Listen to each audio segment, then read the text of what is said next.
Stay tuned for today's episode of Breaking the Biz, an informative podcast where we dive into the world of entertainment by interviewing seasoned professionals who have made their mark in the industry. Gain invaluable insights as they share their personal journeys, offering advice on navigating the dynamic landscape of the entertainment industry. Whether you're an aspiring actor, musician, filmmaker, author, animator, or any creative soul, tune in for expert career guidance, insider tips, and first-hand accounts on breaking into the entertainment industry. Get ready to unlock the secrets behind successful careers and fuel your own passion for the limelight. Please remember to like this video and to subscribe to our channels for more great conversations. Greetings from Breaking the Biz, brought to you by Yes I Can Unity Through Music and Education. I'm William Felber, your navigator through the intriguing universe of the entertainment industry, as revealed by the visionaries and creators who bring it to life. Stay tuned as we delve into diverse insights from the forefront of entertainment, hearing from pioneers, creators, and agents of change. Prepare for a journey filled with tales of innovation, resilience, and the undying quest for artistic brilliance. Awesome. I want to thank everyone for being right on time for Breaking the Biz podcast. With the Yes I Can crew, we have got a great guest speaker with us. It's not often that you find someone who is able to merge all of their passions and things that they love, but we have Dave Williamson, who is a professional comedian, a pit master, and a podcaster. After climbing the corporate ladder in his family's South Florida car business, Dave Williamson decided he liked making his customers smile, but loved making them laugh just a little bit more. Since then, he's excelled in almost every domestic comedy festival, making the finals of the Best of the Fest in the World Series of Comedy, Boston Comedy Festival, San Francisco Comedy Competition, Big Sky Comedy Festival, the SLO Comedy Festival, and several others. Shortly after being named Best Comedian in Miami by the Miami New Times, Dave packed up his family in a 25-foot travel trailer. They traveled with him while he performed all over North America, eventually settling in Los Angeles after 18 months of touring. The trip was documented in a series of shorts by Nickelodeon. Dave tours heavily, headlining his own shows. As support act for Bert Kreischer, he has gotten to perform at the historic Greek Theater, the Grand Ole Opry, and one of my favorite venues, Red Rocks in Colorado. If you have not been to Red Rocks, it is magical. It's just honestly like this big rock and an opening where the crowd just fills in, and it's just amazing. And I've seen it from the stage looking up. I've been at the very top looking down, and it is a massive venue. So amazing stuff there. His second album, Trying My Hardest, was just released by Stand Up Records and reached #1 in the iTunes charts for comedy. Dave will remind you that one dad who holds court over the hot grill with a cold beer every football Sunday. He's obsessed with barbecue and hosts his own podcast called Meet Dave. That is by far the coolest name for a podcast, by the way. He also co-hosts a comedy podcast with fellow Waterman comedian and friend Forrest Shaw. Dave, thank you so much for joining us tonight. Yeah, my pleasure, man. I'm honored to be asked. Thanks for having me here, guys. So I want to know, like, obviously, you know, the talking about selling cars. Did you always know you wanted to be a comedian? Were you the funny guy in school? I mean, that's always the cliche answer, right? Is that you're the class clown or the funny guy in your group of friends. And I had no idea that comedian was a viable career path. You know, people would consume comedy and entertainment in a different way back then. I would love Saturday Night Live. I was addicted to Saturday Night Live ever since I was a little kid. It was cool to me to see my parents like crack up at Saturday Night Live. And so, you know, for me, anyone who had the power to make these like adults that I looked up to just crack up laughing, I just always admired a lot of the people on there. And then, you know, like we didn't have Netflix or YouTube or podcasts and things like that yet. So the only really stand-up you got exposed to is the stuff that was, you know, the giants. Eddie Murphy and Gallagher had a moment, and like, you know, Richard Pryor, those kinds of people. So I think I always had it in me that I liked entertaining, and I liked holding court, and I liked being the center of attention and making everyone laugh. But I just didn't know it was a job possibility until I got much older and kind of just stumbled into it. Let's talk about how you stumbled into it, because sometimes, like, you know what you're passionate about, you know where your talents lie, and you have to pursue and follow the dream and take certain steps. You mentioned stumbling into it. How did you stumble into success? So it wasn't all just that one specific thing. It's a lot of different things that came together, and one of them being, we talk about teachers and how they can influence us and everything. Well, I was in college studying business, so I was taking business classes because I thought my path was going to be I was just going to be in the car business with my father for my whole life, and I did really like creative writing, though. I really enjoyed reading literature and just being creative, more or less. It was my strongest subject. And I had to take this class called Great Books. And that was a core class that everyone had to take when you went to college, no matter what your major was going to be. And I had this professor that I just really liked. And I wrote a paper, and he asked me to stay after class one day. And I thought he was going to be mad at me for making a comment during class, or he was going to tell me that it was obvious that I, just up all night finishing the paper last minute, But instead, he just told me, hey, man, this is a really good paper, and your insights are just really, unlike anyone else's in class. And I really think you should consider changing your major to creative writing. And I was appreciative, but a little short-sighted at the time, where I said, nah, that's not my future. But it at least gave me some encouragement, and I ended up minoring in creative writing. And it gave me some courage to explore different ways to maybe do this more often. And I ended up writing for a student magazine. And then, you talk about looping in your different interests and how different things influence you and whatever. Well, I also love water polo. It's a very niche sport that a lot of people don't know a lot about. You get to see it a lot in the Olympics this upcoming summer, but other than the Olympics, the average person doesn't know a lot about water polo. But I played in college, and I would get mad that there was all these articles on the football team and the baseball team and the basketball team, but nothing on the fringe sports, So I was like, I'll write about those sports. And I made every article funny. I tried to make it funny so people would want to read it. And then I started thinking some other funny ideas of articles I could write. Before I knew it, I loved writing for this student magazine. So then you fast forward, I chased my girlfriend, who's now my wife, after graduation. She took a job up in Charlotte, North Carolina. So I moved up there, and she said, hey, there's this sketch comedy group called The Perch here in town, and it's supposedly really cool. And I know you love Saturday Night Live and comedy. I want to take you for a date. And I go, cool, let's go. So I went there and just sat in awe during the whole thing. Like, I can't believe something like this exists, And so I was like, I want to write sketches for you guys, because I've never written sketches before, but I like writing funny stuff. And I think it would be really fun to write sketches. And they were like, well, we just write our own sketches. So you got to try out for the group if you want to write sketches. And I'd never been a performer before. So I was like, well, all right, fake it till you make it, right? So I just went in with a ton of confidence, like, how hard can it be? And I somehow got into the group. And then that was it. I was addicted. I would because you could like sit out. It went in 2-week blocks. If you were in the show for 1 week, it had to be 2 weeks, because they did the same show 2 weekends in a row. So I like barely took any weekends off. I could not wait to write new sketches and see if I could get them into the show. And so I did that for a few years. And during that time, I tried a little bit of stand-up comedy, and I liked it a lot as well. But then when I moved back to Miami after a few years, it was a little harder to find the time to put a group together, shop for wardrobe, shop for props, rehearse, rewrite, all that kind of stuff. But I found out stand-up comedy, I could just think of an idea on the way to the club, say it out of my mouth, and get instant feedback about whether that was a good, like, it's all you needed was just your brain and a microphone and an audience. It's all you needed.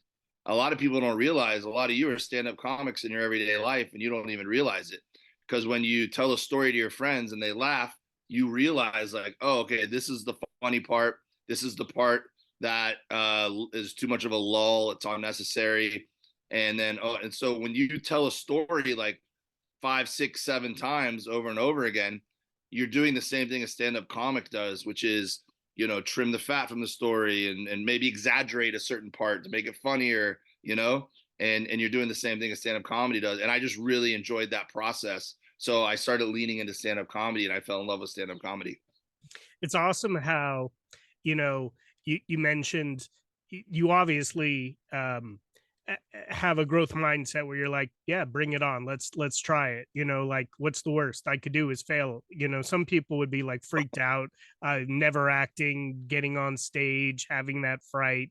And it kind of goes back. And I think of like my favorite part of Saturday Night Live when I watch it is the news thing where they do like just the news, and it's just me it's just like just quick jokes, and you can tell that like those guys are writers. That's the only part that they're on for Saturday Night Live, and then you must imagine they must be writing for others on the show and writing the skits, and then there's that the writing group where they do like that one skit every so often, and those guys are hilarious as well. So I love that you take it back to Miami, and you go there and you're doing stand up. How quickly did you start realizing that you really had something with the stand up? Well, first of all, just to comment on what you were saying though about being the type person that goes for it, like the way I've always been is I really fear regret. So I would rather do something that I feel compelled to do and fail and know that I at least tried, and either I'm going to try again harder and learn from the first time, or at least I got it out of my system and I could say, hey, I tried it. I didn't really like it that much, and then move forward, versus being this person who like years down the road be like, man, I wish I had tried that. So, everyone's wired different. Doesn't mean that that's the way everyone should be, but that's definitely the way I just recognize I am, and so then the second part, what you were asking, once I'm in Miami now, you're doing stand up. I mean, obviously, you realize now, like you got it. You can kill a crowd. When did you first know, like, oh, this is something I could really do, and I have it? Well, I mean, it was a large sample size. I did it as a hobby for quite a few years, where I just make sure that my day off work was Wednesday, because that was the night that the Miami Improv had their open mic, or their monthly open mic night or whatever. And a couple of my buddies and we started a show at a bar, so we had another place we could perform. And so you just you just keep at it, and you start realizing like, oh, I'm getting opportunities. Like the club would start asking me if I wanted to MC on the weekends for the professional comics, and you start winning those little like amateur contests that you're joining, and you just start to see like anything, like, oh, okay, this is something where I know I'm good at it, like, and more importantly, I was enjoying the process. It was something that I couldn't wait to go put myself in that uncomfortable position of being on stage and seeing whether I could make this crowd laugh or not. And it was going to be tense because it's a competition and you only got 5 minutes and everyone's bringing their A game, and everyone's bringing their own friends. So if you have someone in the crowd that brought 40 friends, like, are they going to even laugh at you because they're rooting against you now, because their friends competing. So there's just all these different things. And through all of that, the answer was always yes. I love this. Like, I can't wait to get to do it again, and especially in those early days, like it really was a hard time getting on stage. Like there's only so much stage time because you're new, you're a rookie, like now I do it for a living. So I'm on stage every night, like all over town, because I've built relationships, I've built, credibility, and I get invited to do shows to work on my material all over town. But back then, like, you better not waste some 5 minutes you get at a coffee shop somewhere, because that might be your only 5 minutes you get that week, So I guess it was quite a few years into it. And so, I had an opportunity to take some time away from the business and really lean into the comedy more. And I had a lot of support. I talked to my wife. We were married at that point. I talked to my dad. I talked to their business partners, my uncles, and I just said, hey, I want to give this a good try. And so I left the business for 1 year to see what it's like to be a comic, full time. And, that was 15 years ago. It's awesome. And you talk about that leap of faith, much rather not have regrets, coming back to that growth mindset.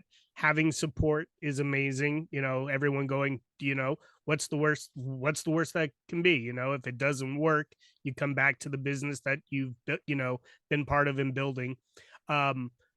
Would you say there was like, and I also want to give you kudos for taking every opportunity, like emceeing a show. You never know when someone who maybe is already established is coming through and they catch you and are like, man, this guy's, funny, and kind of take you under the wing. In your situation, was there a break, so to speak, that helped you, launch? I know you mentioned it was 15 years. You're frozen on me. You were kind of frozen. Oop, back again. Internet's a little. Yeah, I got you. We're good. It's probably me. Okay. We're good. We're rolling. You were frozen. No worries. Talk me through, catching the break. Well, I mean, I don't know if there's any like one single break that I've truly experienced. It's just a bunch of little breaks that added up, right? But I think you can never, my wife and I were talking about this recently with our sons. Like, first of all, you can't burn bridges, you need to take everything as an opportunity and cherish every relationship, because those relationships are going to add up. I think actually twofold when you were talking about that, what I was thinking of, number one is you put yourself out of your comfort zone to go for something. And that doesn't necessarily mean that succeeding in that one thing can be the only positive in that situation. Because let's say after a while you decide that comedy is not your route. I know a lot of guys who have then pivoted and opened their own comedy clubs or became comedy club managers or agents or writers behind the scenes, like you said. But that foundation in being a comic is what led them to finding other parts of the business and ended up being more fulfilling for them, and they would have never known it if they didn't start off by just trying to be a comedian. Now, with that said, you never know who's going to be in a position to help you down the road, right? So there's a lot of comics who, if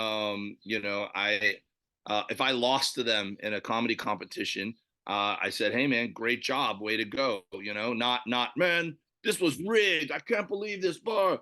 Because that guy wouldn't like me very much if that's how I behaved. And down the road, I've helped him and he's helped me. What if that guy decided to become a comedy club manager? I would have been like, man, I should have been nice to that guy. But, not to say you should do it for those reasons, but you should definitely cherish relationships, and you should be the kind of person that people want to cheer for too, be kind to everybody, work hard. Literally, you're talking about breaks. There was a time when I've been very lucky that I became friends with Bert Kreischer earlier in his career. And we became friends, and he just knew he liked working with me, that I was professional and was funny and fun to hang out with at the same time. And so he started taking me on the road here and there. And then now I've gotten to perform at all those cool venues that you read in the bio because of that. And there was at one point where we needed another opener for something, and he was asking me to just refer people. And I remember saying there was this one dude who's a nice guy, and I said, what about this guy? And he said, he just doesn't work hard enough. Like I see him around town and he's not working hard. So, people want to give those opportunities to people that deserve them, people who are good people, not just the most talented person. I think I'm so glad you highlighted that too, because I do believe people see your work ethic, people see how hard you work and your resiliency. And another thing you mentioned, just being a good person. Like, you don't want to take someone on the road who's going to be like, I can't eat this. And, where's, like the prima donna, you don't want to deal with that. So, and you mentioned you became friends with Bert early in his career. and we were talking before we started the the podcast that like he brings out the ice bath, and things are kind of cushy now. Obviously wasn't when you're very first starting. Talk me through your love of barbecuing. Like, I imagine like you got to have a Traeger sponsorship or something, or whatever smoker is your go-to. Yeah. But I want to hear. I mean, I'm a barbecue lover. Talk me through the love and the passion of barbecue.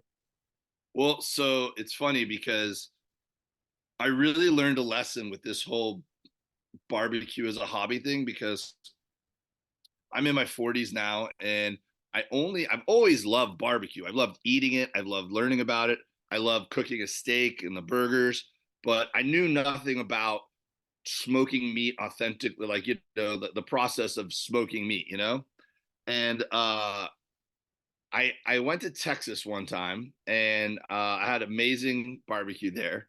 And then I came home, and my wife and I went to the barbecue restaurant near my house, and it just, every time I go, I'm disappointed. And she's like, "Well, why do you keep coming here if you just keep getting?" And I'm like, "I don't know. It's the only option we have, and I love barbecue." So I finally got mad. I go, "You know what? I'm teaching myself." And so I went and I bought a smoker that day, a cheap one from Home Depot or something. And I started teaching myself. Now there's so many resources. You could really learn anything, or at least the fundamentals, by just using YouTube or buying some books or following the right people on social media.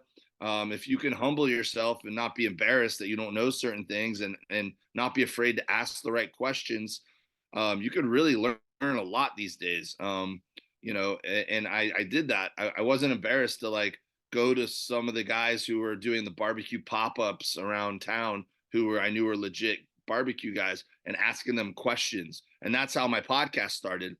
So many people were willing to talk to me about barbecue. And then as I started cooking myself and putting pictures up on Instagram, I noticed that when I went to the comedy club here in town and was supposed to do a set, instead of getting the normal cliche questions I'd normally get, like, "Oh, are you doing a set tonight? Have you been on the road a lot lately? You got any new joke?" Like, instead of getting those like just generic questions, so many people were like, "I saw those ribs you cooked last weekend. You did that at your house?" And I'm like, "Oh, so not only do I want to talk to people about barbecue, but people want to talk to me about barbecue." So I started the podcast Meet Dave, and it's been such a fun thing to do, because it's allowed me a more of a reason to reach out to these people I look up to and to learn. And I made some really great friends in the barbecue community. But my overall takeaway, what I was getting at, was that I feel like I've gotten a pretty great reputation, and I feel like I'm very, very good at being a pit master now. And 5 or 6 years ago, I was starting from scratch. So I just realized, like, you don't have to be born into something. You don't have to start something when you're very young to end up, having it be a passion and a big part of your life. Like, this is something I literally started from scratch, maybe 6 years ago. And now it's something that I'm known for. It's the first thing people bring up when they talk about me, that this guy makes amazing barbecue, So it's a good reminder to me that it's never too late to lean into something new if you're passionate about it. I love it. And asking questions, like you mentioned, nothing wrong with asking questions, and asking people who are successful in what they're doing, and more or less, mentors out there. Is there a go-to smoker that you're like, if you're gonna get a smoker, this is the one? So I think that what you brought up Traeger earlier. I get smokers from a company called Tech, which makes pellet smokers. So in the same genre as the Traegers, and I think they're just an amazing company, a really good product. So Tech is the easy answer, but I mean, there's all kinds of smokers. Let me see if I have a Wi-Fi situation out here. I'll show you guys a little bit here. I love it. Let's do it. We'll give you a tour. This is my front yard. All right. So this is my barbecue setup over here. You're serious smoker. Look at you. Yeah. So this is, my sign's down right now because I was using it for my pocket. So here's my Meet Dave sign. I love the free smells. Yeah. There's my free smells sign that I got from a Jimmy John's here in town.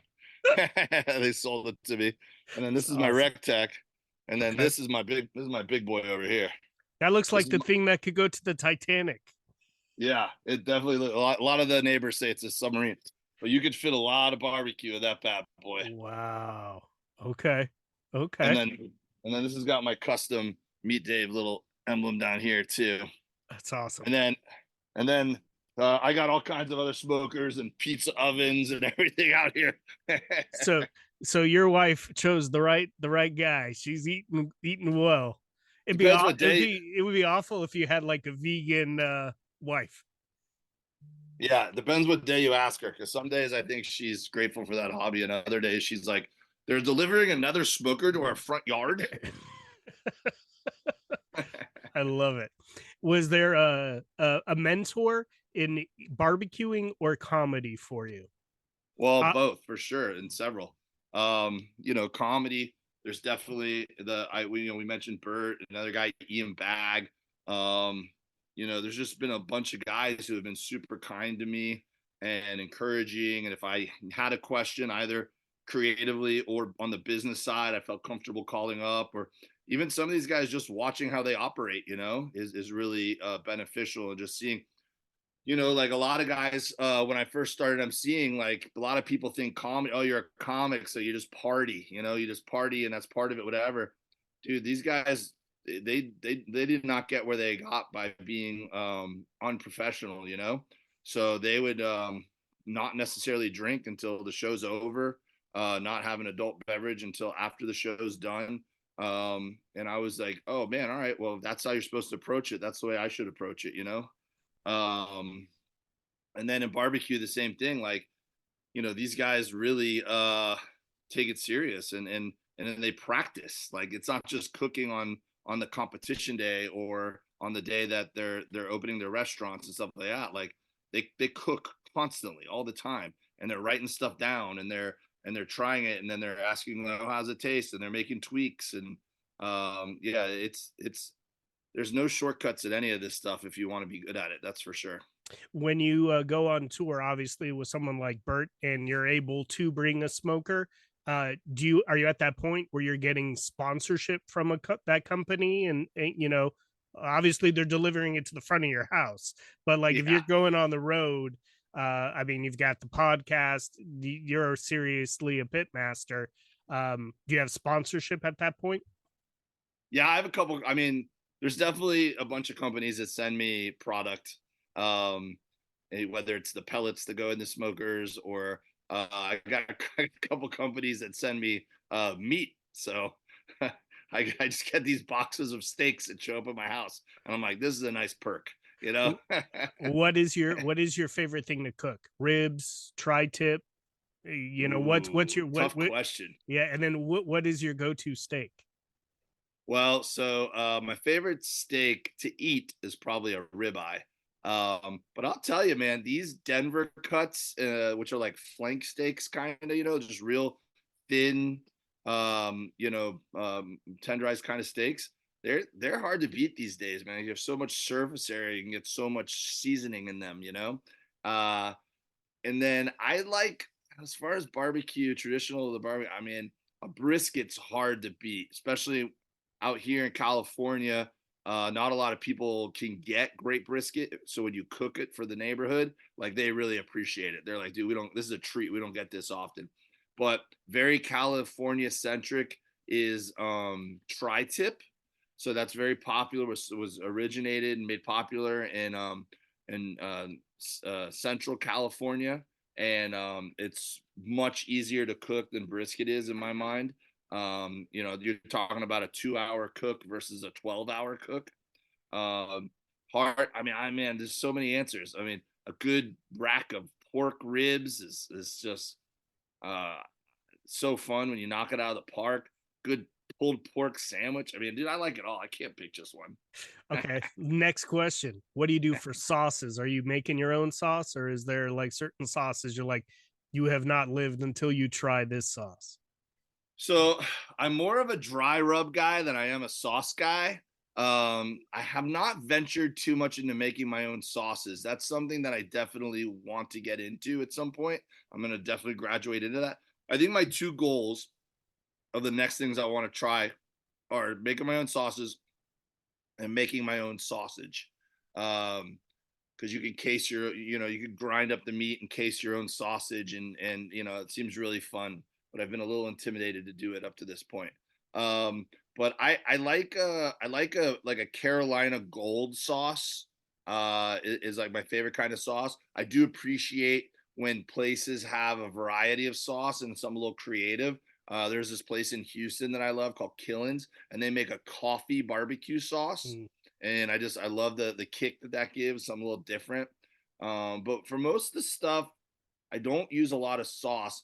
I like just to eat it, just to experience the meat on the first day, and then if I'm going to heat it up as leftovers the next day, then I start getting into the sauces to like just mix it up a little bit. I love it. You're a goal-oriented individual, and I can see that you knock them out left and right. So I will not be surprised in the next year when you have your own sauce and you're, putting out sausages. What are the two goals for comedy right now? Well, and just on that note too, I do sell my own all-purpose seasoning and rub. So I do Let's have go. my Let's own go. rub. I'm ready. Yeah. I'll take you up on those. um, and then my goals in comedy, I would like to shoot an hour special this year.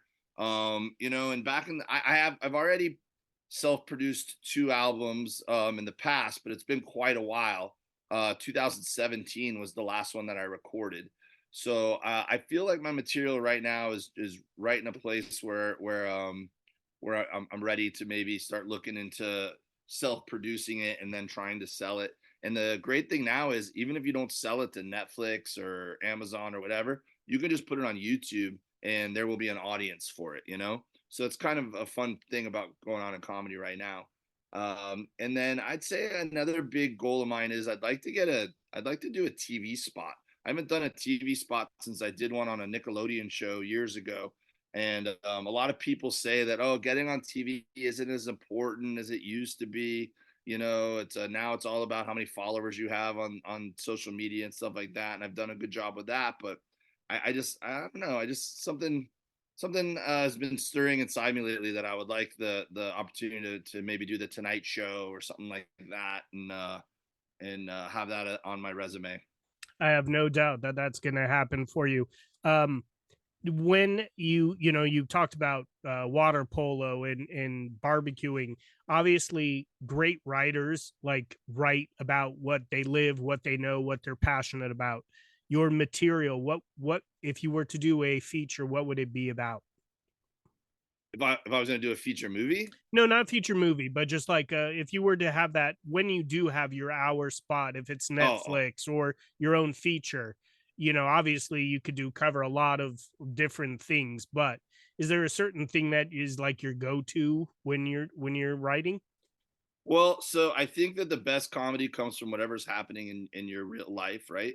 So my stand up over the past, let's just call it 10 years, has been very strongly leaned towards being a dad and being a family man. And you can sit at the computer and try as hard as you want to write new jokes, but you will never get anything more interesting than just things that happen naturally in life.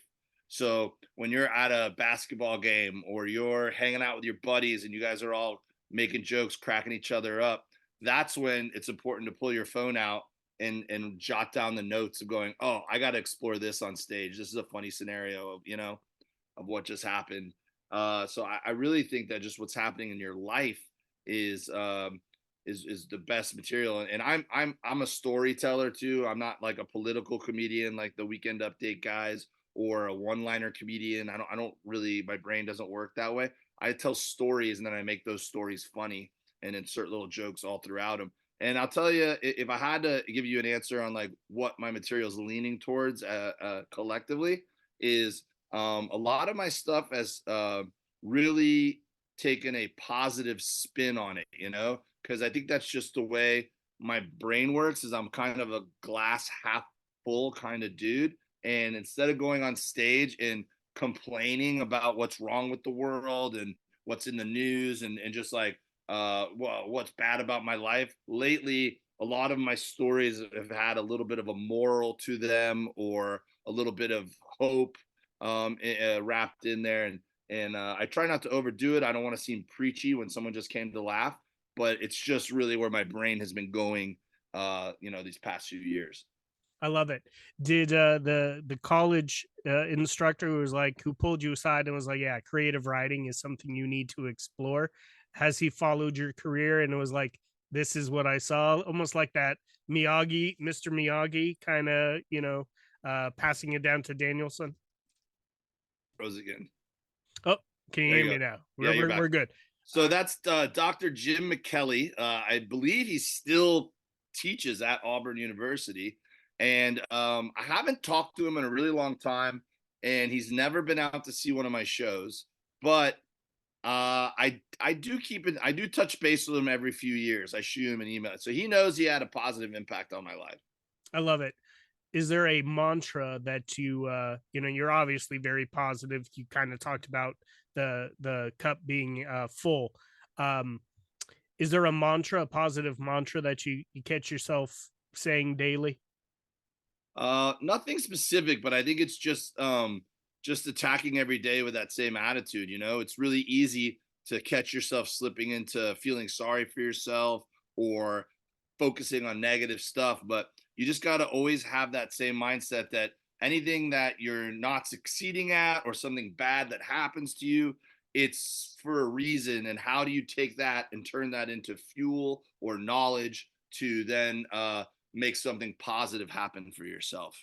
Love And it. I feel like it's all the same thing, right? We're talking about being nice to other people, even if they're not nice to you. Like, you never know where down the road that benefits you. And I just think it's a better way to live your life. Love it. If you could give any piece of advice to your younger self with all that you've experienced, going on the road, touring, stand up, working with the cars, what would be the one piece of advice you would give to your younger self? Just surround yourself with good people, first of all, which I've been lucky to do throughout my life. But I think something that I would tell myself in hopes that I would do it a little better is, even though I've always been good about going for stuff and giving it my all, I feel like there's been times when I was humble and was not in a rush to maybe, and I think that there was times that I could have maybe done things a little, I don't know if faster is the word, but gone for it even more aggressively than I already was. Like, I always just thought that if I was humble and kept going, someone would just put me on TV, right? Now, you go hard at it, and then someone will have no choice but to put you on TV because you're going to be that talented, that undeniable. So, and you could apply that to whatever you do. Don't just sit around and wait for someone to because they like you to promote you to the next level at your job or whatever, right? Like, be so good at your job that they have no choice but to promote you, that it just makes sense. I think that's fantastic advice. I mean, like, you're talking about appreciating the process. And, you said like you grinded. Could you grind hard? Yeah. But like at the same time, you're balancing life, family, being a dad, doing all these other things. And in the end, who's to say where you would go, like, you just got to kind of feel it out. So, um, I want to ask, you've probably put in about 10,000 hours. You need that 10,000 hours to master something. Totally. Have you done that in comedy, and have you done that with the being a pit master? I mean, comedy for sure. I gotta believe I hit 10,000 hours. And I use that. So when I was in college, I got my pilot's license for fun. And I always like to use that as an analogy. Like, people are always looking for shortcuts in comedy, right? And they want to take a comedy class or get famous doing something else so that then they get accelerated on the comedy front, whatever. And that's all fine and dandy. But if what you care about is not just being successful, but being good, but being creatively good at it, then there's certain things you can't skip. So it's not necessarily about like, getting to certain tiers. It's about the hours, because when we go to pilot's license, you have to log the hours in the logbook. So there's no skipping those hours. And whether that's doing shows like we were talking about earlier at an open mic, or opening for somebody else, or just, if people won't book you to headline, make your own show. I did 2 months of comedy in barbecue restaurants as the pandemic ended. I just wanted to get out on the road so badly, and a lot of the comedy clubs were just booked solid because the bigger named acts were knocking the rust off, and they weren't doing theaters, they were doing comedy clubs again. And so I was like, well, instead of competing with them for these dates, I'll just make my own tour. And I called up all these barbecue restaurants because I said, hey, I have relationships and I have an audience in barbecue. And I put a 2-month tour together where, I mean, I was exhausted by the end of it. I had so many dates on that tour, and it was one of the funnest things I've done in my career. So, you just gotta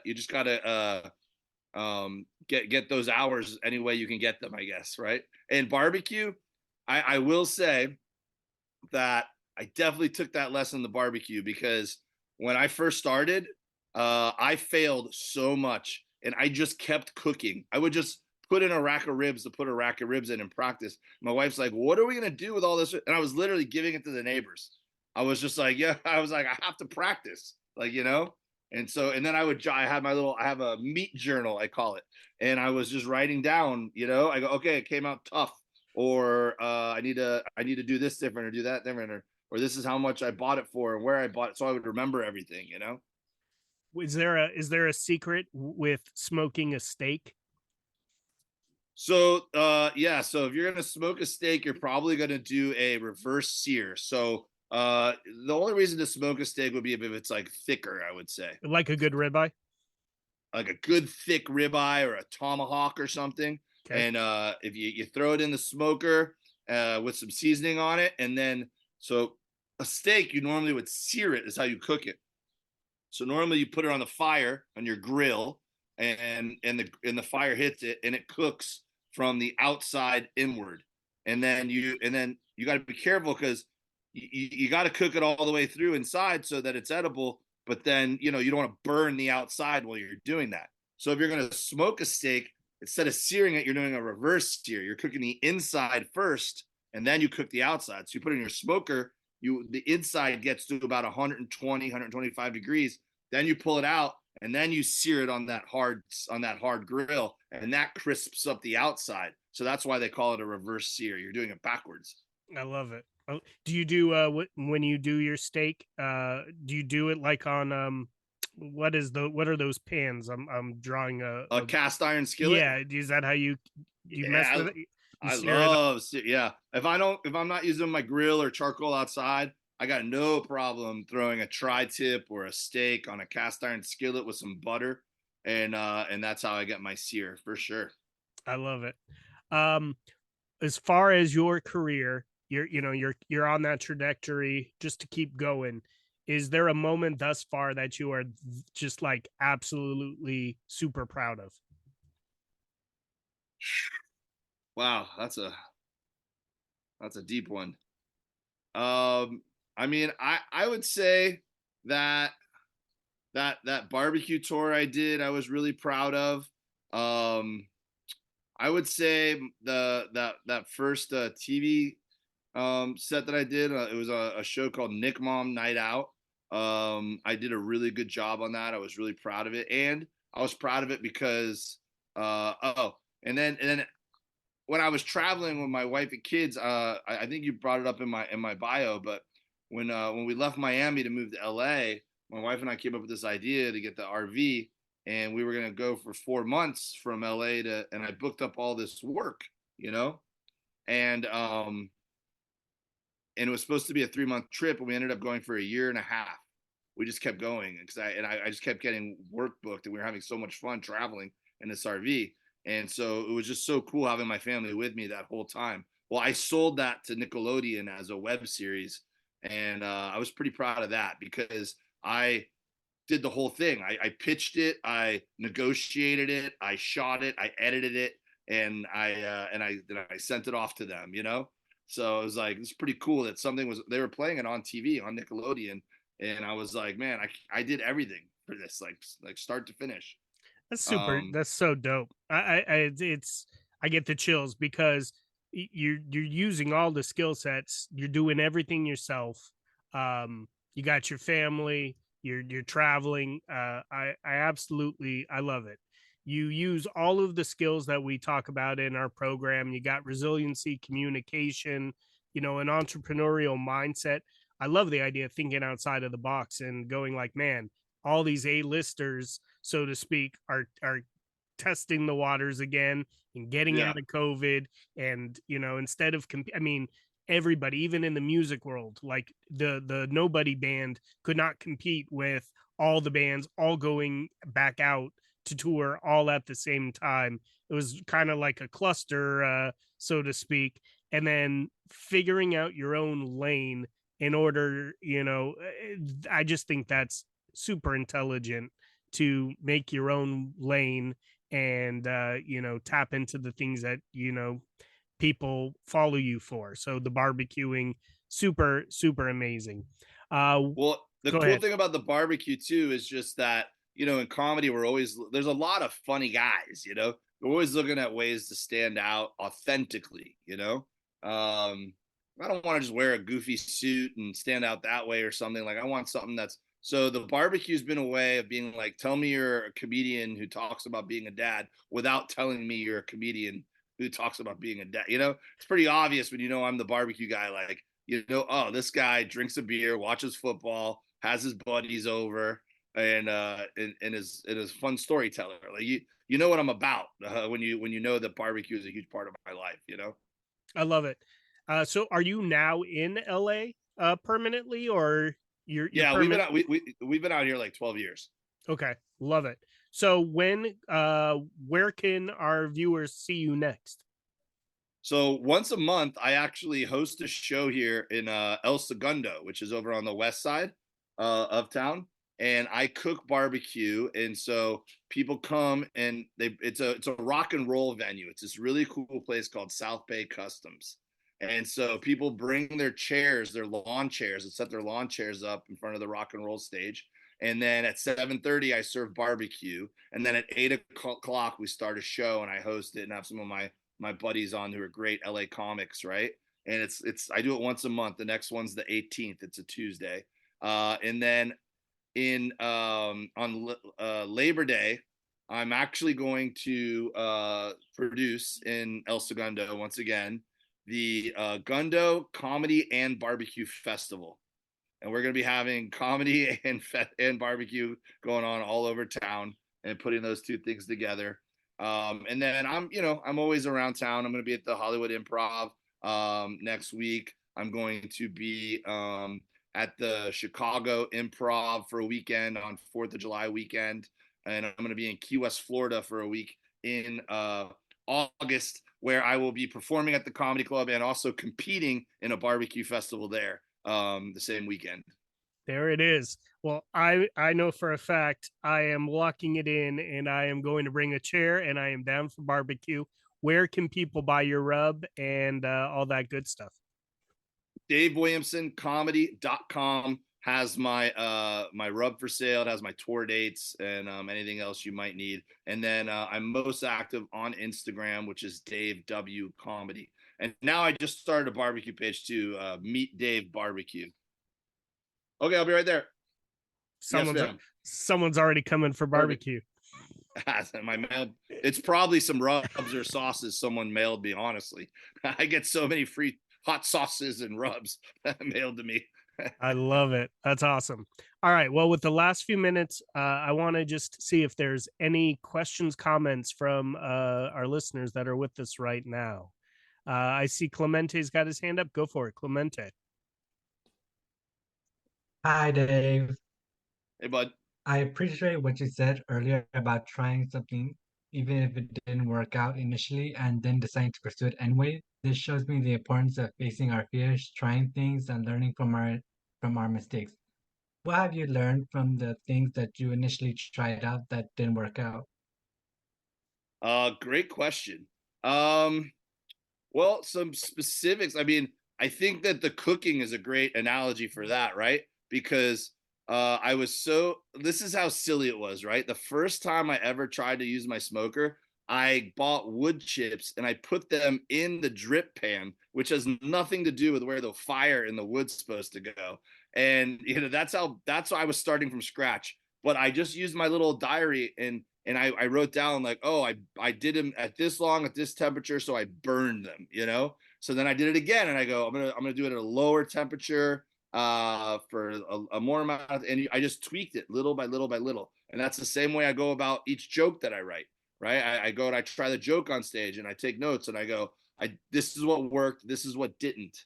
And joke writing for me is such a fun process, and what you're talking about with like things that don't work, keep on, because dude, I'll have a joke that's working, but I feel like, dude, it should be better. And sometimes I'll take it, like here's the beginning of the joke and here's the end of the joke, and I'll just flip it. And I'll do it completely backwards. And then you go, oh my goodness, I didn't see that, but I tried it. And the audience obviously told me with their laughter that that's the way I should be doing it. So it's always a process. Wow. Speaking of a joke, do you have a joke for us to show us? For example? I should have been prepared for that, shouldn't I? I should have been prepared. Let me think if I can think of one that would be appropriate. Give me a second. Because I tell stories. You don't want to hear a 10-minute story. It could be anything inappropriate. There's nothing. My little one always goes, "That's appropriate," and I'm all, "You trying to say that's inappropriate?" It's awesome. Well, I'll tell you. Let me see here. I'll just tell you the short and skinny of one. I don't know if I'll tell the actual joke, but so this is a true story. I got pranked recently, where somebody put a photo of 2 lawn flamingos on Craigslist, and they wrote free to whoever could pick them up first, and they put my phone number on there, and I was just getting all these messages all day from people where they were like, hey, what kind of time can I pick up those flamingos? Really excited about these flamingos. And I'm like, what did I do yesterday? Like, I don't remember this at all, right? Like I couldn't figure out why all these messages were coming through, right? And then finally I found the ad on Craigslist and I realized why it was happening. And so what I decided to do was I went on Amazon Prime and I bought a big box of lawn flamingos, and I texted every single one of those people back and I said, hey, if you could pick them up today, they're yours. And then I had all these people come, and I made every single one of them feel like they were the only ones getting lawn flamingos that day. And so that's a story that I've added some stuff to make it funny and whatever. And I'm like, man, that was something that was like a negative thing that happened to me. I still don't know who did it. And it was somebody who did it out of being mean, right? Because if they were your friend, they would last like one day, and then they'd be like, have you been getting some text messages recently? Right? Like they wouldn't be able to wait to tell you. And so I was like, man, someone just did this to be mean. But what they didn't realize is I made 14 new friends, and I have a new 7 minutes in my act because of it. So they actually did me a favor. And probably some extra flamingos lying around. Yeah.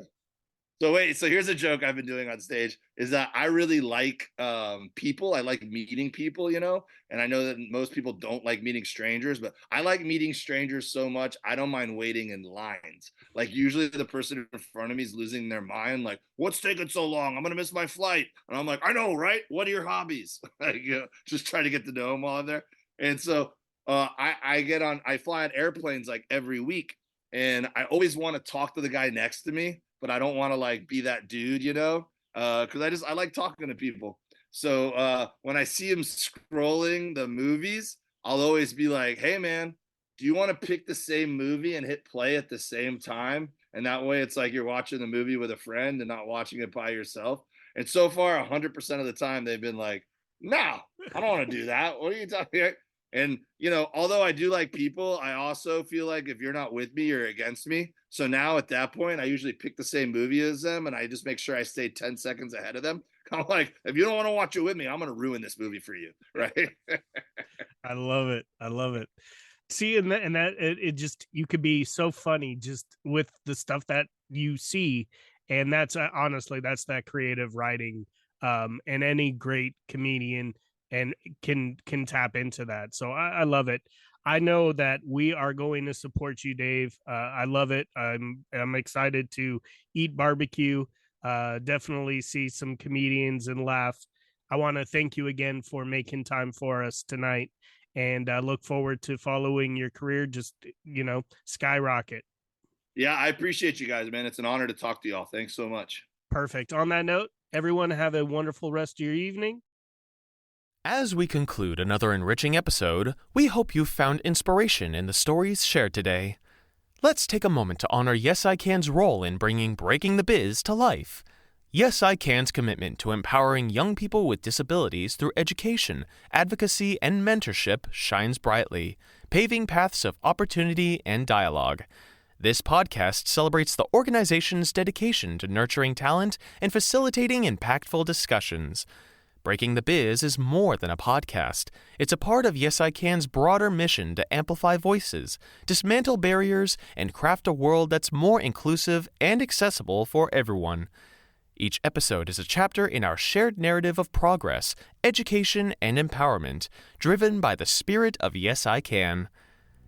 Thank you for spending your time with us on Breaking the Biz. Continue to challenge the status quo and share stories that resonate.